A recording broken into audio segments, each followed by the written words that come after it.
Hi guys, welcome. So today I wanted to do a tutorial for you on MIDI controllers. In some of my past live streams, I've had people ask like, I just got a Ableton, I want to learn how to loop, and I don't know how to use my MIDI controllers, and I don't really know what to do with them. And so I've had questions on how I use my MIDI controllers. So I wanted to try to summarize that and explain to you like how I do it, what my setup looks like, my workflow. And just so you know, everybody's workflow can be different. This is what works for me, and I've found it to work over the past couple of years of experimenting with different MIDI controllers, different rooms even, different setups, different furniture even, you know, things like that. So I would suggest, just as an introduction to this, I would start with probably just one MIDI controller, and just so you're not overwhelmed by many, and you don't need many until you kind of start getting into it more.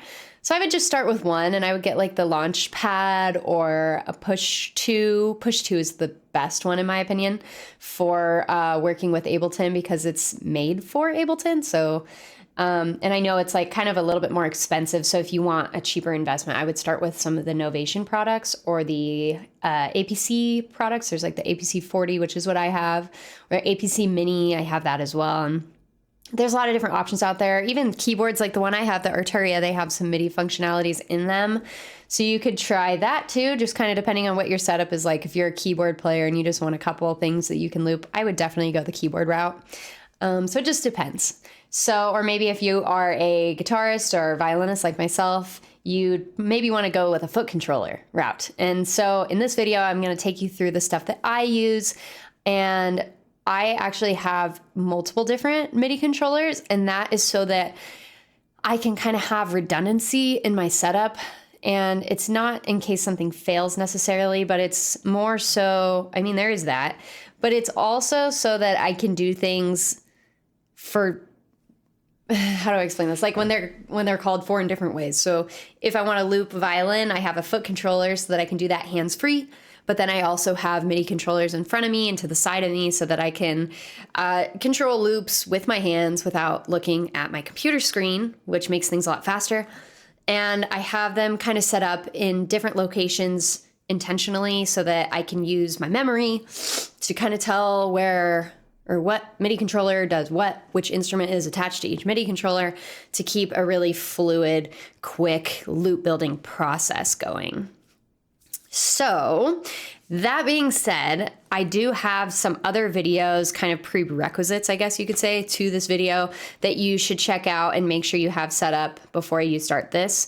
You want to have your record arm enabled. That is so that you can select different tracks, and then Ableton will automatically record on that track so that you don't have to click it and then click record arm, because that's an extra step that just slows you down. So I do have a video on that. I will link it. Check out my playlists on my channel of tutorials, and I have a couple different videos there kind of explaining how to set up your instruments so that you can even start looping in the first place, how to set up those tracks, and then also how to set up a Stream Deck with MIDI controls if you would like to use your Stream Deck. I do use mine just for an expansion on my MIDI controllers.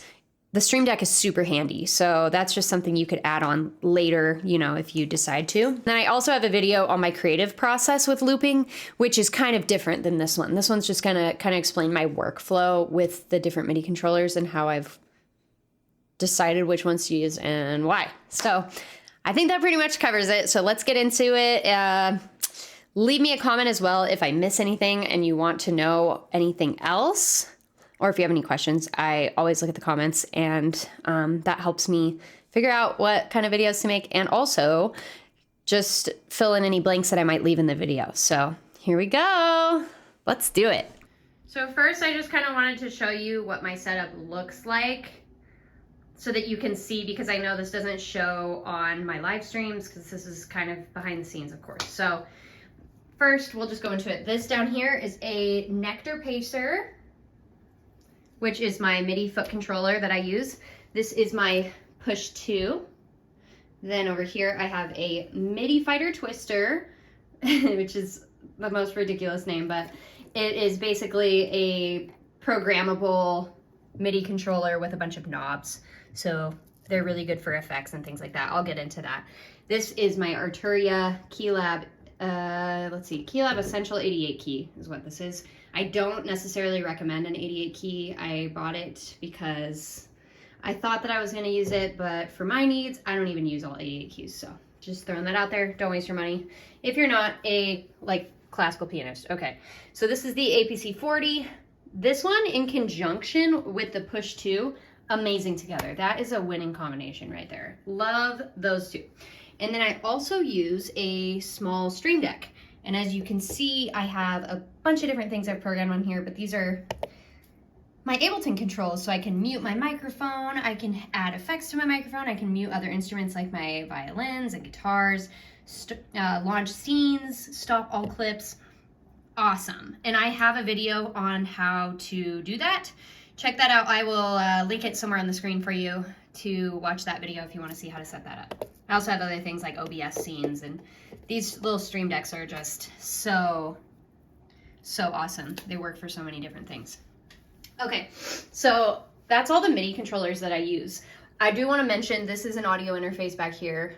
I use the AudioFuse Studio. That's how I send all my instruments into Ableton. And then of course we have Ableton here. I just keep it on my big screen, or I put it on this other little monitor down here. Okay, hi guys. I'm editing the video right now, and I just started thinking, you know, maybe I should show you too a little bit of my thought process behind why I have each MIDI controller and what its purpose is in the specific order, because I have my push controller to the left of me, right? And then I have my APC 40 directly in front of me, and then I have this MIDI Fighter Twister a little bit to the left.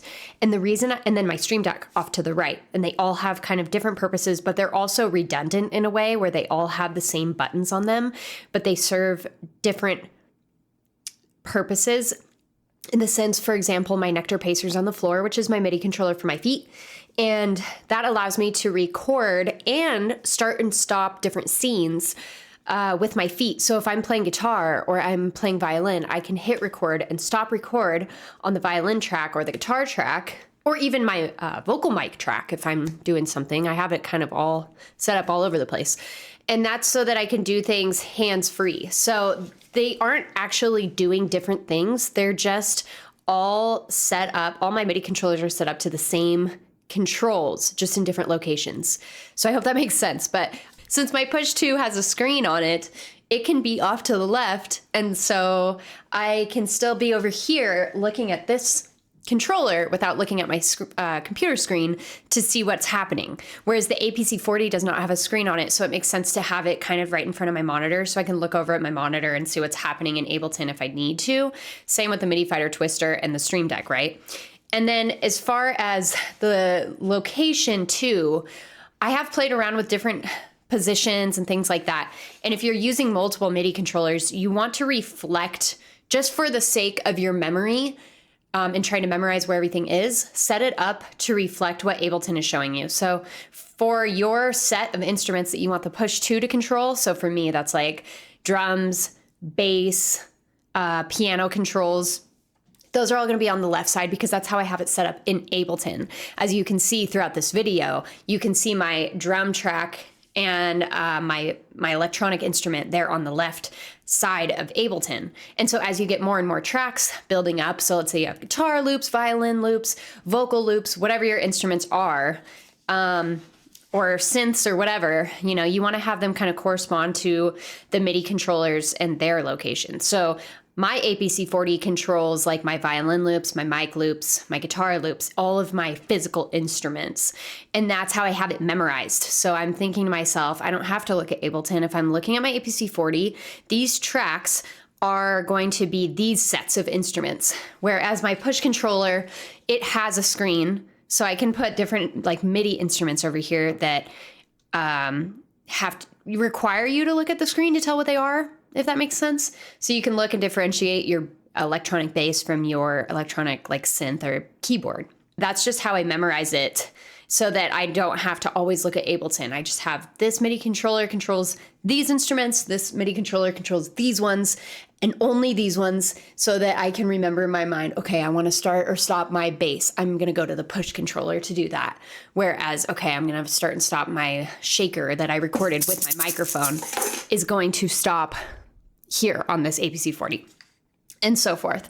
And so they're actually, in a sense, redundant. They're just different locations so that I can handle things in a really fast way. So I'm not constantly tabbing over with my keyboard, tab, tab, tab, tab, tab, tab, tab, all the way over to the drums to stop them. You know, that's part of the reason why you see a lot of people that loop many instruments and stuff start stacking up a lot of MIDI controllers. And so they have that really quick start, stop, record, whatever they want to do, right at their fingertips for no matter where they are in their setup.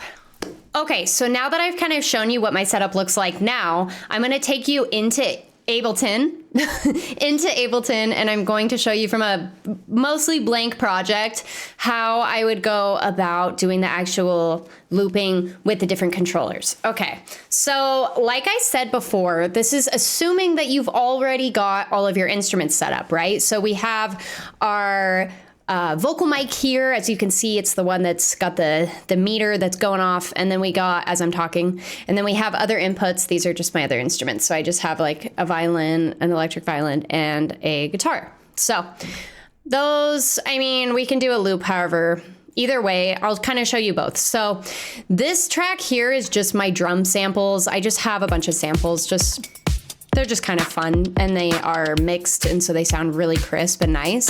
And I just kind of have a whole bunch of different ones. I would recommend using those just because it makes your life a little bit easier, and if you're not a drummer, you know. But there's other routes as well. So these are samples that I paid for through Splice. And so I just kind of throw them into my loops. But you can also go ahead and make a track. Let's just do that real quick. We'll just make a new audio track here. Actually, sorry, we need a MIDI. So that'd be a Control-Shift-T or Command-Shift-T for a MIDI one. And then we can go in here. Let's just go to drums. We can go to... Let's just grab and drag and drop that 808 core kit on there. So now that gives us, as you can see with the push controller over here, move my mic out of the way.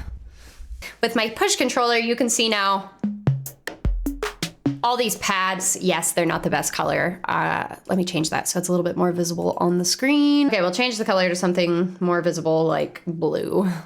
Okay, so now you can see that better. So now we have all these pads. So if you would like to do drums, I'm not gonna make a video on how to do drums. There's other videos you could look up on how to actually use finger drums, but you can just kind of hit record, do that, and you can go that route if you would like to. So I do use my push controller for that a lot of the times. And so as you can see here too, let me back up a little bit.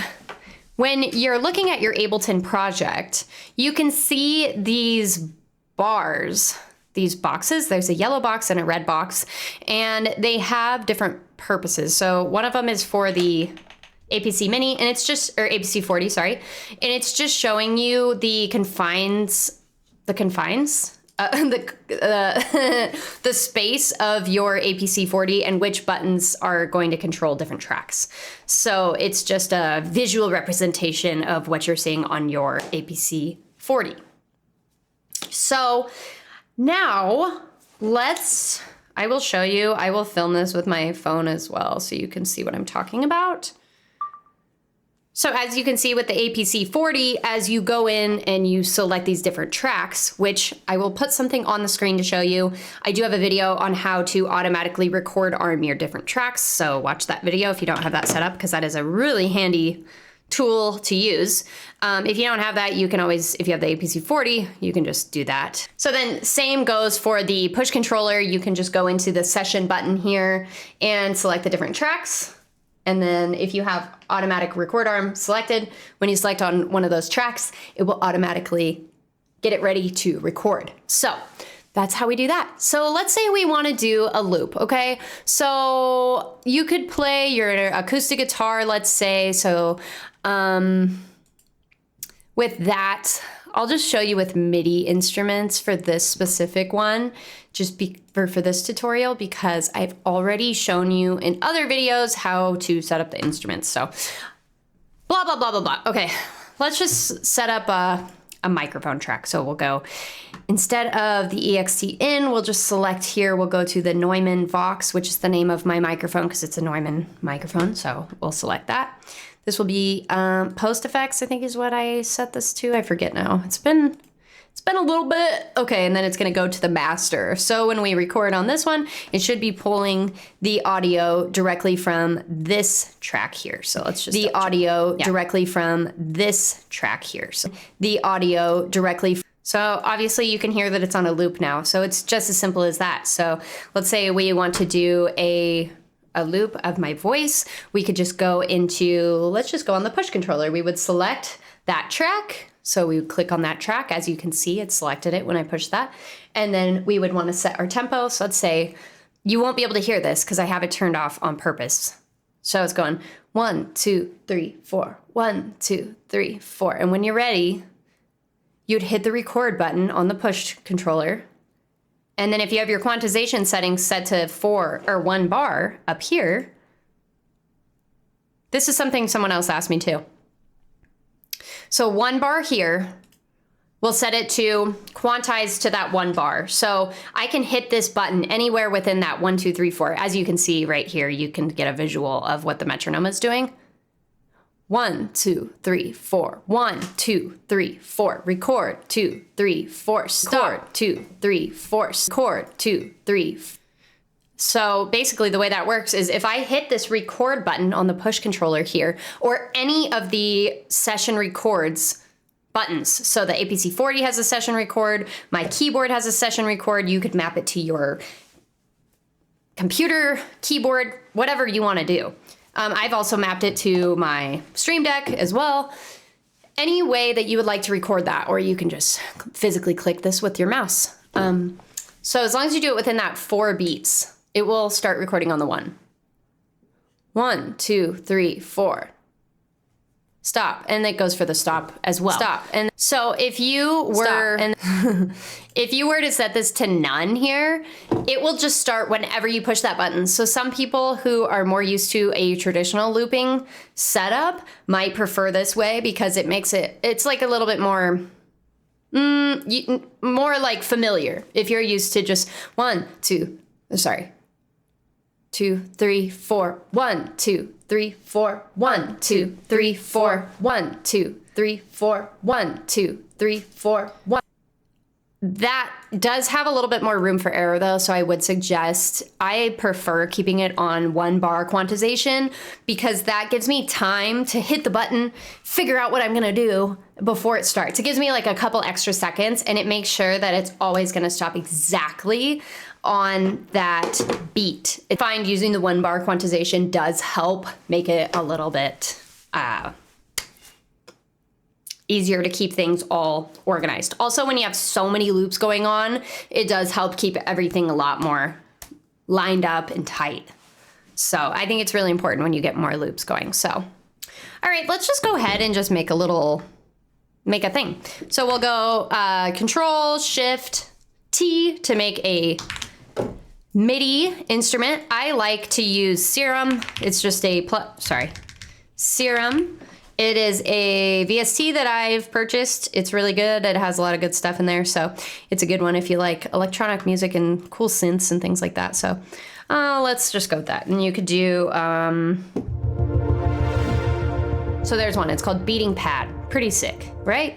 We'll turn it down just a little bit. Make sure, just a little pro tip is make sure you keep your meters down. Keep it like below 12 if you can most of the time, because once those all stack up, you're gonna get major clipping on the master track. So just as you go, make sure that they're kind of turned down a little bit, so. All right, let's just set a tempo. Let's just go, we're at 130. I like 120, that's like a solid tempo, so. Let's go with a chord progression. Let's do.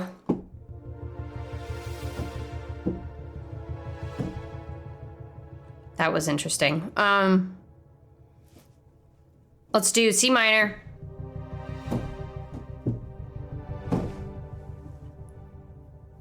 And a G major. Okay, so let's just do it really, really simple, okay? So this is just on the keyboard. You could do this with your guitar too, whichever you prefer. So I've selected the track. The Serum track is on there now. Okay, so it's selected with my push controller. And I do use my push controller for most of my stuff, by the way. I use it as kind of like my main thing, and then I use APC 40 and stuff after that. So 2, 3, 4, 3, 4, 2, 2, 1, 2, 3, 4, 2, 2, 3, 4. So you can go ahead, hit that button again, hit this button or the record button, either one. So as you can see here on my APC 40, now we have that track, it's showing up here. So we can turn up the volume. We can set the pan to the left or the right. Now it's fully left, now it's fully right. So that's a cool little feature that the APC 40 has. You can also do that with the push controller. If you come over here, you can see, here's your track. Here's the one that says Serum. This is why I like the push. It's really nice because you can see your little screen here. So it helps, sorry about the glares. Okay, so you can go to device here. If you select your track, then go to device. Hello? We're on mix. Okay, we're on mix now, so you can see your volume. So before we do that, this is where your pans sends. So you just select that and you can pan it. Oh, sorry, wrong one. All the way right, all the way left. I'm gonna try to keep it somewhere in the middle. Good enough, whatever. And then you can go into your sends and turn up the reverb, whatever sends you have set up on Ableton. Here's your volume. And turn that up and down. And then also you can go into devices here. Maybe not. Maybe you can't on that one. Okay, never mind. Some plugins will let you, some won't. Okay, moving on. So that's how you use that. And then if you want to stop a loop, 2, 3, 4, 2, 2, 3, 4. What I do is I just click the track below really quickly. So if you hit this, you've selected the track. If you hit it again, it will start recording. So if you just select once, it will actually stop that track as long as you don't hit that button that's playing. So to start it, 3, 4, 2, 2, 3, 4. So now it's going to start on the 1 because I have the 1 bar quantization, which is the metronome you can't hear, but I can. That's why I'm counting it for you. 2, 3, 4, 2, 2, 3, 4. To stop, now we hit that. You see? So now that stopped that track. And you can hit any one of these buttons and it'll stop it. Okay, look, now we're recording on that one, so we don't want to do that. I will just go in and, oops, not duplicate, we'll just delete it. Cool. So that's how that works. So let's say we want to add another thing. So most, loops are not done with just a simple thing. So we'll start that. We'll go into that core kit that we had. If we select that and then go into note here on the push, now we're going to have this little hat. 3, 4. So now we can add a kick drum, right? So that's going to my metronome. So when I'm ready to start recording, 1, 2, 3, 4, my metronome is going, 3, 4. 1, 2, 3, 4, 1, 2, 3, 4, 1, 2, 3, 4.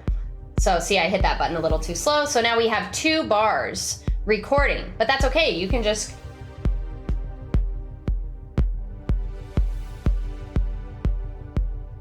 so see now, basically all I did was just have it would be, let's see, this button here, I believe. Overdub. Yeah, if you have overdub selected in Ableton, see up here, that little plus mark. 2, 3, 4, 1, 2, 3, 4, 1, 3, 4, 1, 2, 3, 4. So now we've added extra. Sorry, my filming is not very good while I try to do that, but now we have extra pieces of the drum going. So, and then you just hit this record button again to stop it from recording. So now if we go back to the session view, boom, now we have 2. So let's say we want to drop the drums out and we don't want to hear them anymore. You can just go stop. Like I said before.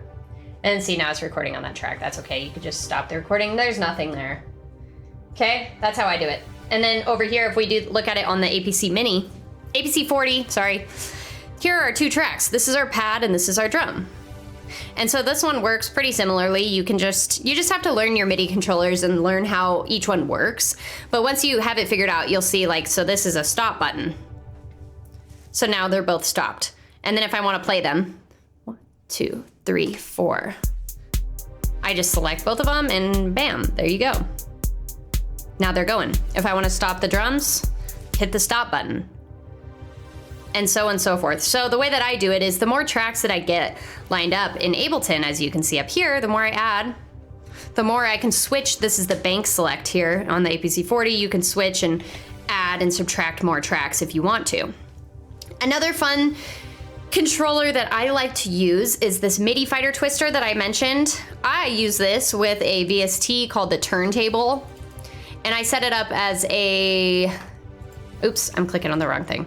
I set it up as a return track, and then I just map all of these buttons. If you go in here, you can map these buttons to the different buttons here. So see that?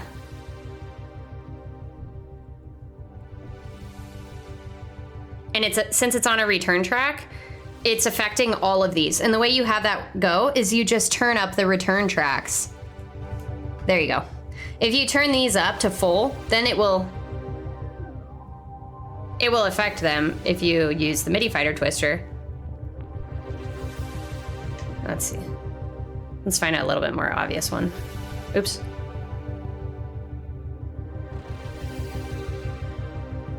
So as you turn these,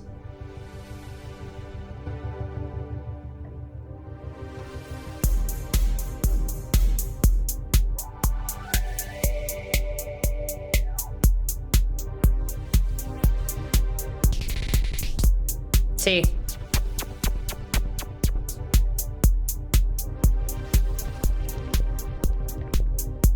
So that's how I use that one. It's pretty simple. You can just use it with however you want to, but that's how I use it, is with this Tornado VST from Sugar Bites. So yeah, that's what I use that one for, which is kind of fun. And then as I mentioned with my Stream Deck, you can also go in here and go into however you want to map this. I have my microphone settings, I have scenes, I have a whole bunch of different things. So check out my video on how to actually map your Stream Deck for some more info on that. And then you can use those as well. For the Nectar Pacer, finally, sorry about my bare feet. Okay, so I have this set up. There is a video on how to program this, but I'll just show you what I do. Sorry, it has some dog hairs on it from being on the floor, okay? But here I just have different loops. So I have guitar loops, I have violin loops, I have scenes. So I can launch scenes. This would be my scene 2, which I should have put on shoes, sorry. Okay, and then launch scene 1. So that's how I use that one. So, okay guys, that pretty much sums it up. And I know that is kind of a big, huge topic put into the time, like trying to make it into a short video is really difficult. And of course, it's always hard to explain this stuff without actually having you with me to ask me questions as I go. So I tried my best to try to hopefully answer most questions that would have come up from showing you how to use my MIDI controllers. So if there's any other questions that I missed, please let me know, because it's hard sometimes for me to remember all the things that I was learning at first, like how, you know, when you're first starting something. So I'm trying my best to recall what those things were, you know, but basically that is my setup. That's how I use my different MIDI controllers. And it honestly just takes practice at the end of the day. You just have to spend the time pushing buttons, testing things out, seeing what works for you, and how to use different MIDI controllers. Believe me, I have tried different MIDI controllers. I've tried them in different orders. I've found my best workflow is to use the Push 2 as my main controller, and then everything else after that is just supplementary to the Push 2. Because the Push 2 has the screen, it's just the easiest one. It's the most intuitive when it comes to Ableton. So whether you have a launch key or something, you'll probably have a favorite, and then you'll use that one for the majority of things, and then you'll use your other MIDI controllers as secondary to just kind of have more options and more things that you can push. So that's what I do. Honestly, I think you could get away with just having one MIDI controller and doing everything on the Push 2 or something. But as you get more into looping, the more stuff that you want to do and the more instruments you want to be able to control and manipulate, the more you're going to find Oh, I guess I kind of need that other MIDI controller. Okay, I guess I need another extension so that I can see more tracks and not have to do the bank select left and right all the time. So that's why I have so many. But starting out, I would definitely suggest just getting one, like a push 2 or a launch key or launch pad, I think they're called, and then, or something like that. And just starting with that. Start simple and work your way up. So if you have any questions about that, let me know. Leave me a comment below if there's anything that I missed that you want to talk about. And if there's any other questions that you have that you would maybe want to see a video for, let me know. Leave your suggestions in the comments. That is always nice for me to get ideas for videos to make for you guys. So yeah, let me know. And if you would like to check out my stream, I stream on Twitch and YouTube multiple days a week. I do lots of looping. I do singing, covers, originals, improv, a bunch of different things. So it's a good place to come and chat, and you can ask me questions there too, or just hang out and enjoy the music and whatever. So come by sometime, and then I will see you either in a live stream or in the next video. Okay, bye guys.